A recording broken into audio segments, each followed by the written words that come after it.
has the Obama administration played any role in encouraging public schools to adopt this sort of curriculum?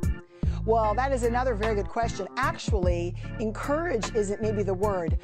Blackmail or force. Here in Fairfax County, we were told that the Office of Civil Rights, Department of Education and Department of Justice would see to it that our federal tax dollars were pulled if gender identity wasn't added.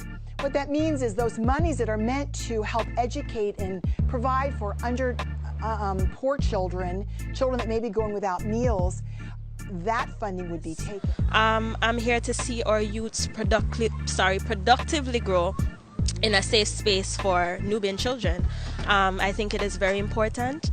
Our situation at large is very sensitive, and you know, it's the awareness of it. I think a lot of times we run into stumbling blocks because a lot of us still come from a colonized way of thinking, and so, you know, diversity is important because we still are gonna need the warrior them round for man, the people them say, yeah, you know, yeah, we could keep the direction and keep the thing on the straight and narrow. So it deep and it's heavy, and we there fight the good fight, as them would say. And she had touched on the brothers. A big issue, I think, is the fact that there's a lot of estrogen permeating in the air, and because of that, it can cause a lot of conflicts because, you know, we lack balance. So there is some serious challenges as it regards to what is African-centered. What does being African-centered mean? Is homosexuality a part of our culture? And we know it's not. The audience should think that you are nude.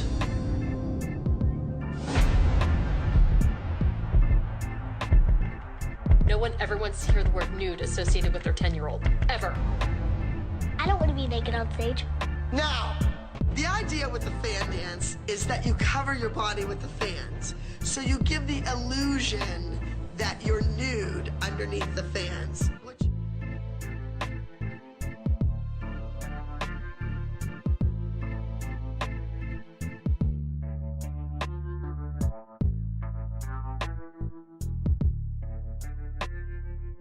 I can tell you that the #1 problem in Hollywood was and is and always will be pedophilia.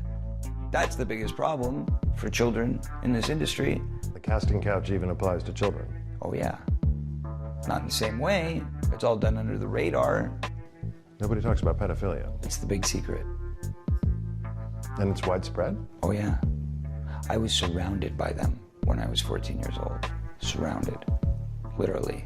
Didn't even know it. It wasn't until I was old enough to realize what they were and what they wanted and what they were about and the types of people that were surrounding me till I went, oh my God, they were everywhere like vultures. Because child molesters are very tenacious people. They love molesting childs. It's crazy. It's like their favorite thing. There's no worse life available to a human than being a caught child molester. And yet they still do it. Which from, you can only really surmise that it must be really good. I mean, it must be amazing for them to risk. And yet, if somebody said to me, if you eat another mouse spur, you'll go to jail and everybody will hate you, I would stop eating them. Because they do taste delicious, but they don't taste as good as a young boy does and shouldn't. To a child molester, not to me, not to us, because we're all awesome. Okay, I want you to stand right here. Hold it. I can't stand it.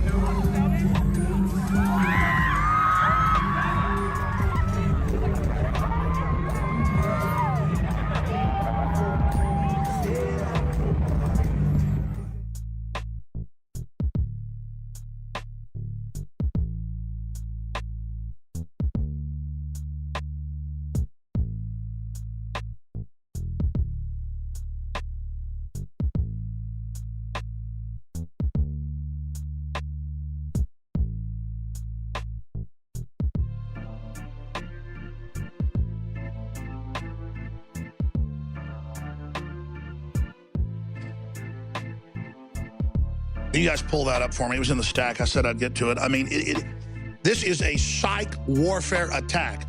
White Privilege Conference workshop pushes grade school lessons about gender queer, transgender folks and exchanging gender fluids, lecturing elementary school age children, I'm not kidding, it's 5-year-olds, about gay, lesbian, and transgender issues. Holy Toledo. California is on track to become the first in the nation to require workplace training about gender identity. This new bill comes in response to a new survey. It shows a high unemployment rate in the transgender community. The difference now is California has laws shielding transgender workers, including a new one that requires all single-stall bathrooms to be gender neutral. At this point, these are formal charges, but they're just allegations, and the case will go through a trial process similar to that in a lawsuit. The judge facing allegations that he reduced sentences in exchange for sex, heard cases that he shouldn't have, and there are even questions of criminal violations like the possession of child porn. And at this point, he may still end up hearing cases behind the bench until this case is closed. So you made history tonight, didn't you? No, we made history tonight. We, people in Prince William County and Manassas Park, made history tonight. On the trans part there, yeah, I am a transgender woman. We won because I am a transgender woman, because of my inherent identifiers, not despite them. I never ran away from them. I championed them. And because of that, yeah, Prince William County is now more inclusive than it was before. Paul Paris says he's now haunted by a father figure, Bishop Eddie Long, pastor of New Birth Missionary Baptist, one of America's most powerful megachurches. I cannot get the sound of his voice out of my head, and I cannot forget the smell of his cologne, and I cannot forget the way that he made me cry many nights when I drove in his cars on the way home, not able to take enough showers to wipe the smell of him off of my body. As teens, Paris and 3 other young men claim Long adopted them as his spiritual sons, then exploited them. That's not a father. That's a predator. Long built this megachurch into 25,000 members. 4 U.S. presidents attended Coretta Scott King's funeral here. I have never in my life portrayed myself as a perfect man. You are not a man, you are a monster. Bishop Eddie Long. I don't know whether my brother is guilty or innocent. I don't know that. But the thing that bothered me, even if these young men are telling the absolute truth, it's not a case to be brought before a criminal court because they were consenting adults.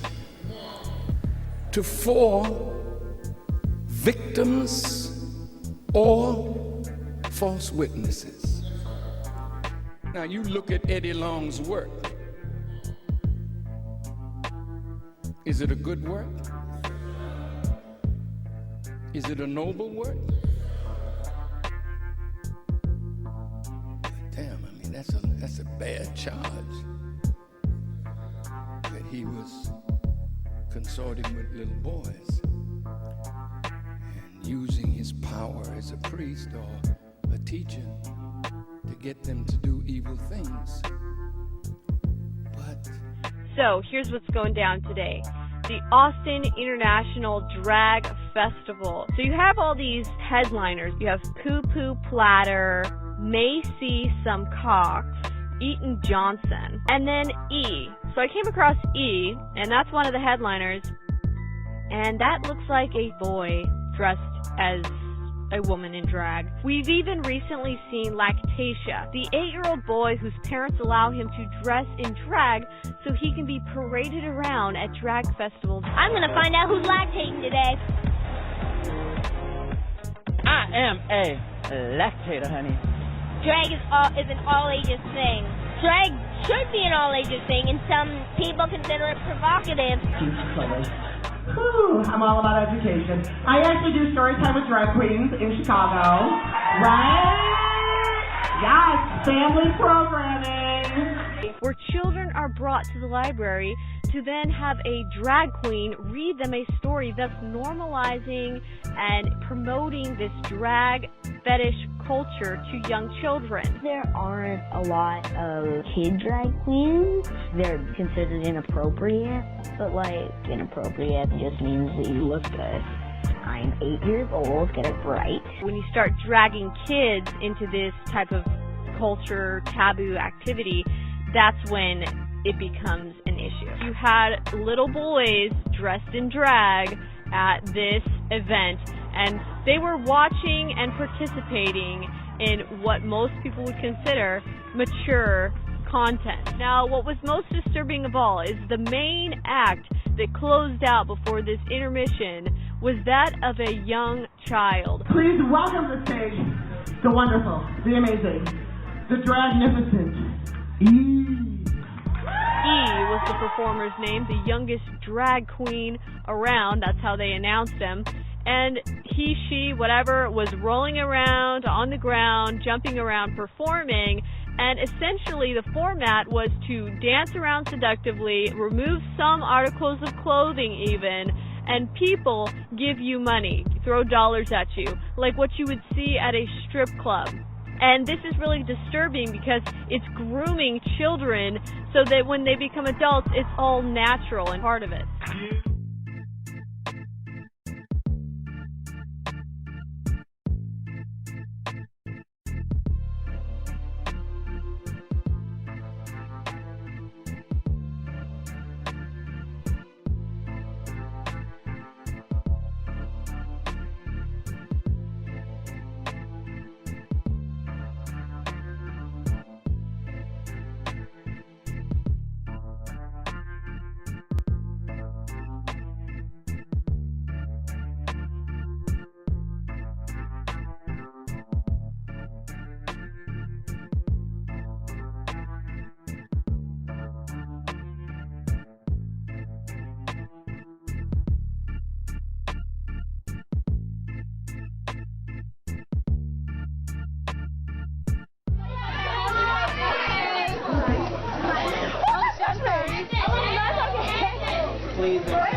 When you put on that kind of pedestal, the younger boys are looking at you as for inspiration, because when I was wearing makeup when I was younger, I didn't have that kind of role model to look up to.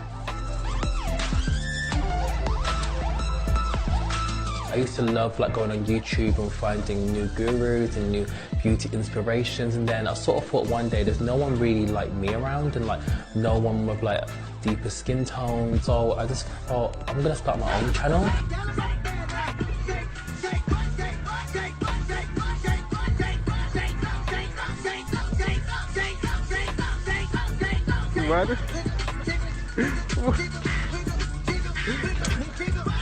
This is gonna. This is hilarious. Oh yeah, bro.